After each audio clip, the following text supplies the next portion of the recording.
Meanwhile, our Major Garrett is now standing outside a Trump Tower here in New York City. And Major, it was some of your reporting with senior Trump staffers that first really brought the idea of the Trump math and the hidden vote and the 5% that they saw in every state to light. It seems much, if not all of that, has come to pass. So what's the feeling inside that building today? Elation and a sense of vindication. I was texting with Brad Parscale last night, who was digital director for the Trump campaign, and I said, congratulations, your models worked, and they were different than anyone else's. He said, not only did they work, they were absolutely right. I was right. They feel a sense of having been dismissed and diminished throughout this campaign and having seen something that nobody else saw. And we can go back to many CBSN appearances where I said, they believe it. They believe it's fundamentally true, and if they're right, they'll have the great guffaw. They'll have the great laughter, laughing at pollsters, laughing at pundits, laughing at political scientists. Well, there's a good deal of laughter in Trump Tower tonight, if not literal laughter, certainly metaphorical laughter, because they do believe all along they saw something that the American people responded to with Trump, and whatever problem Donald Trump had, self-inflicted or otherwise, there was a resilience in the support for Trump that would not go away. And when they saw that resilience, they said to themselves, it's real, and we have to keep with it, keep feeding it, keep monitoring it, and they did so.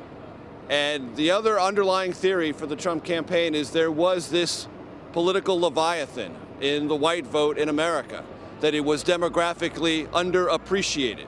And that if there was a campaign that was unabashed in its appeal to maybe a lost sense of America, or maybe just a nostalgic sense of what America was, white America would respond. That was their working theory. The exit polls back them up on that. And the resultant effect is President-elect Trump. Major, yesterday we were talking about a potential rift between the RNC and the Trump campaign if Trump were to lose. Today the situation appears to be exactly the opposite. The RNC is crowing about some of its ground game. To what degree have relations warmed? Is this crowing legitimate? Well, let's go to the scene on the podium last night at the Hilton Hotel, where Mike Pence, the vice president-elect, doesn't get a mention from Donald Trump. A horse does, Secretariat, but Mike Pence does not. But Reince Priebus, the RNC chairman, is not only given a mention by Trump, but he's called over and given a bear hug practically. And Trump called him a real fighter and an all-star, and a significant part of the victory that he had achieved, not just through the ground game, but through Reince Priebus's active presence around Donald Trump for all of debate preparation, and he traveled with him extensively. Why? To keep an eye on him, to keep him on track, and to keep him as disciplined as possible. And to a degree that I think none of us quite appreciated, Priebus was and became, as the campaign wore on, a more and more significant voice in Donald Trump's inner circle. And he may very well have a senior White House position offered to him if he's so inclined. So as far as the RNC and Donald Trump, rift isn't a word that even crops up. If it ever did. There were strains in the relationship, but there's no rift. They are in lockstep. And I can tell you there were plenty of people who are in the Republican Party anticipating a Trump defeat who had the long knives out for Reince Priebus and were plotting a run against him to be new party chair in the post-Trump world of Republican politics. Well, that world doesn't exist.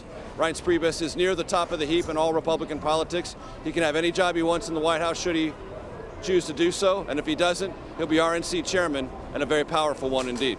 Meanwhile, we also know that House Speaker Paul Ryan did make a call to Donald Trump to congratulate him last night. Their relationship, Major, has been at times problematic, at times tense, certainly complicated throughout this election cycle.